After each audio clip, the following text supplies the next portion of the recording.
What's up, family? Welcome back to the Stop Sinking Show, where we go from struggle to flow.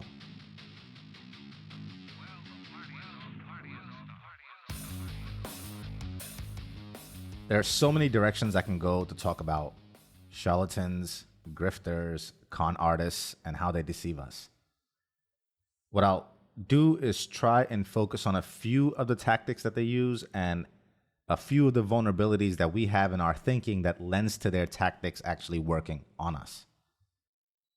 And since the world is seeing one of the greatest financial frauds of all time unfold in front of us right now, it's like a movie, I thought it would be interesting to talk about some of the ways it relates to the type of things that I talk about, like the psychology behind everything, behind fraud in general, or being duped by people, and why it happens. Since the beginning of time, there have been charlatans. People who pretended to be skillful or possess some knowledge that temporarily elevated them to higher than the earned ranks that they should have. So they elevated them to higher unearned ranks. During a certain period of most of the lives of charlatans, they experienced the heights of fame, notoriety, and many people would be envious of their achievements. But like Nassim Taleb says and tells a story about Nero and passes on Solon's warning, it ain't over until the final analysis. And most of these people fall as fast on their face as they climbed. Telling lies, deceit, is something that is exposed eventually. So being a con is a short-term play. And in today's day and age where everyone is connected online, it's not like you can just up and move to another town and continue your scam. So I wouldn't advise living this life unless you're dumb or have a terminal illness and won't be around long anyway and don't care about bad karma. Anyway, what exactly do these people deploy and why does it work? Let's keep these two people in mind while discussing these tactics. Sam Bankman-Fried with FTX and Liver King. And what do they have in common? The first successful tactic deployed by someone looking to deceive is that they will work hard to elevate themselves in the eyes of others through their virtues. They will try to seem good, better than others, and begin by trying to set themselves apart from the crowd in any possible way that they can, by calling out an opposing force. And those two tactics play perfectly into the hands of our tendencies, because most of us break down the world or try to break down the world monochromatically in neat little boxes. Black and white thinking, good versus bad, good versus evil. And not only do we oversimplify things into these buckets, the danger is magnified because once we have decided that something is good, we think it is all good and turn a blind eye to the possibilities of bad. Once we have decided that something is all good, we lose the nuance. We take the few ways the person has shown themselves to be good, and now we are set up to be completely and utterly disappointed if shown otherwise by that person. This is how someone who tries to signal their virtues as good gains more power than they should because their initial displays of good plays right into the hands of our need to believe and break down everything into good or bad. Secondly, we are easily manipulated by us versus them dynamics, and these charlatans know it. When someone comes out and exclaims to be on our side and attack what becomes a common enemy, we fall right into their trap and into their arms and into their team, and we join them in support against our common opposition. Again, in our lost nuance, in our unwillingness to see details, as we paint a broad brushstroke over our side to be good, we do the same for what is against us. Them, or they are bad. You agree, or you are on my side. Oh, you're leading the charge and are unafraid to speak against them? You are our hero. So now, not only is the charlatan good, they are also on our side and quickly elevating to the status of hero in our eyes. All because of a few snapshots of them that have been revealed. And again, our tendency to look at people like heroes and submit to their mastery, we further lose our sovereignty in seeing things for what they really are instead of being spoon-fed a belief. Sam came right out of the gate pretending to be the good guy, backstopping any failing exchange, and quickly gained notoriety being compared to Jamie Dimon. The buck stops here. I won't let anybody fail. He positioned himself as the humble billionaire who drove a Toyota, and we took him at his word. The greatest minds in finance took him at his word. The biggest celebrities, large corporations, huge institutions, all fell under the spell of this character Sam had created. His con was so well executed that almost no one ever wanted to even believe that he was a fraudster. Even up until past the moments of complete collapse, they still wanted to believe that there's no way. Again, as humans, we have this naive tendency to trust and oversimplify. It's too much cognitive load to question everything every time about a person, so we take the little that they present us and take them at their word that it is all of them. Now, in a much less publicly damaging fraud, I don't think many people were hurt, at least financially. Liver King applied some of the same tactics as in building of cults. He called his side the primals, them the subprimals.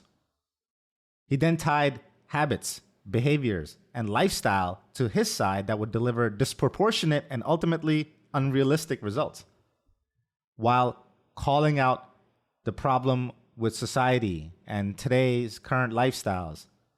He directly targeted the most common health and wellness problems today by prescribing his way of life as the solution and touted his outsized results as proof, which all ended up being a complete sham. His body not achieved naturally, not by eating liver. Again, in this scenario, even though, unlike Sam, the doubt about Liver King's results was always present, most people who know and have seen people that work out, they know if they're on some kind of performance-enhancing drugs. Even though we always had that doubt, we still took him at his word and elevated him to the heights of fame. His character became larger than life and quickly rose in following because a part of us wanted to believe that he knew something that we didn't, which is the next vulnerability in us that he played right into, which is our desire to believe in magic, in shortcuts, in believing that there is something out there that will give us upsized results for minimal effort or simple efforts. And our inherent distrust with ourselves and complete willingness to hand over power to someone else who seemingly knows better than us gave him the soapbox that he needed to reach more people than he would otherwise had he not played these tricks into our soft spots. The reality is that we all have a desire to believe in something bigger than us. The problem comes when we hand over that belief to something that is only bigger in appearance and not in substance. As humans, we are set up to trust. We are set up to rely on our tribe for safety. And since we are not living in close-knit tribes like we used to, we desperately seek that tribe to align to and submit ourselves to. And once we find them, we hand over all belief, which then sets us up for disappointment. What happens after being deceived is the next most important thing for us to discuss. Because we almost assist our deceivers in their deception against us by our lower defenses and vulnerabilities as humans. We tend to know the part that we played, and after the deception has been revealed to us, we are left feeling more disappointed and broken than most other difficult events, because in this one, we were complicit. We played a part in our own heartbreak. JP says, as humans, we are built for tragedy. We can handle loss, hurt, pain. What we cannot handle is malevolence, malice. From the rug being slipped from under us. We are not built for it. Because the person we are after our world shifted from beneath us is one who is less trusting of his own self. We no longer know where we stand and lose the trust in our own judgment. Which leads me to the point of me making this entire episode.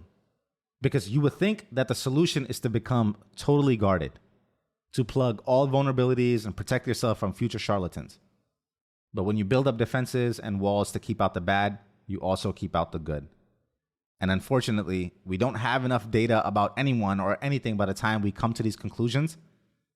So the solution lies within that time span. And that is to be always cautiously open and optimistic, but not out of naivete, to not be naive. You see, to function in a human society, trust will still need to be extended to each other. We cannot shelter ourselves from what possibly lurks behind the dark recesses of someone's personalities. But we also cannot assume that they are evil either. So the solution lies in the nuance.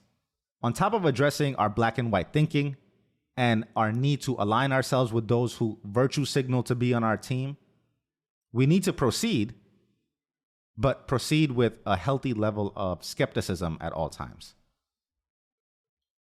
See, this has been difficult for me. When I was younger, I wanted to believe in the good of someone almost to the point where once I had decided that they were good, I didn't want to hear the bad about them. And that was me being naive, because I knew the bubble would burst. I knew if I introduced even a bit of doubt in my psyche against that person, that they would lose their status that they had with me, because now I would have to question everything. So I had to put in all effort to preserve their pedestal. And that meant preserving my naivete, which I realize is the least courageous way to trust. What requires courage is to know that a snake will bite you, because it is in its nature to bite you, but to save him from the fire anyway. It would be immoral for you to pretend in the good of that snake and to convince yourself that there is no way that the snake would bite you, and to let that sentiment lead you into taking action. That is not only immoral, it takes the aspect of courage out of it completely. Because the story you are deceiving yourself with is not a reflection of reality that you might face and might ultimately be disappointed and hurt by. Far more advantageous it is in the forming of your character to acknowledge the snake pits and dive into them willingly, knowing the risks. To address your naive notions, to add in nuance, to see people for what they really are, not all good, not all bad, not all us, not all them, and proceed anyway. Now your defense is your courage, not a wall you cower behind after the last hurt and disappointment. You venture into the unknown, knowing well the risk that you are taking, and decide to take it anyway. You do not delude yourself or play a part in your own deception. And you benefit from the good in people, because your defense is to proceed with courage and not have a wall. And you still limit the exposure to the turning of their fate. If there's one thing you can count on, is that many more con men will come and go. Many more charlatans will try and take over our court. It is on you to be the ruler of your domain, to be the king of your castle. And a king knows the throne is always under attack, always coveted. Protect your peace, but not at the expense of your progress. Love you, family. See you on the next show.